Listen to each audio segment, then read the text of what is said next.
கம்பத்தில் இரண்டாவது நாளாக சாலையோர ஆக்கிரமிப்பு கடைகளுக்கு அபராதம்.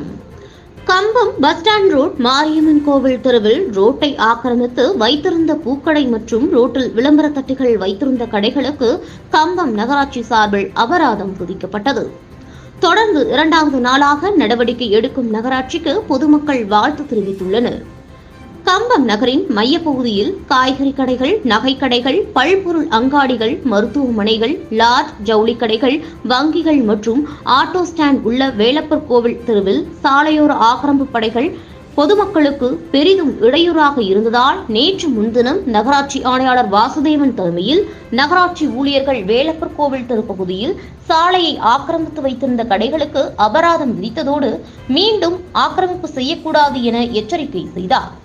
இந்நிலையில் நேற்று இரண்டாம் நாள் கம்பம் மெயின் ரோட் சிக்னலில் இருந்து பஸ் ஸ்டாண்ட் செல்லும் ரோட்டில் மாரியம்மன் கோவில் வரையிலும் சாலையின் இடதுபுறம் நடைபாதை மீது போடப்பட்டிருந்த பூக்கடைகள், செருப்பு கடைகள், ஜவுளி கடைகளுக்கு அபராதம் விதித்ததோடு அங்கு வைக்கப்பட்டிருந்த விளம்பர போர்டுகள், டேபிள்களை பறிமுதல் செய்து நகராட்சி கொண்டு சென்றது. மேலும் மாரியம்மன் கோவிலை சுற்றி ஆக்கிரமிப்பு செய்து வைத்திருந்த பூக்கடைகளை சித்திரை திருவிழா முடிந்ததும் அகற்ற உத்தரவிட்டார். நிகழ்ச்சியின் போது ஆணையாளர் வாசுதேவனுடன் நகரமைப்பு அலுவலர் கீதா, நகரமைப்பு ஆய்வாளர் கணேஷ்குமார், சுகாதார அலுவலர் அரசகுமார், ஆய்வாளர் சக்திவேல் மற்றும் நகராட்சி சுகாதார பிரிவு அலுவலர்கள் உடனிருந்தனர்.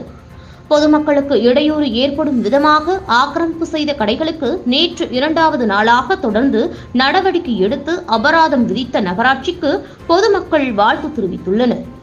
நகராட்சி அதிகாரிகள் கூறுகையில், விரைவில் பொதுமக்களுக்கு இடையூறாக கம்பம் உழவர் சந்தையை சுற்றியுள்ள ஆக்கிரமிப்பு கடைகள் அகற்றப்படும் என்றனர்.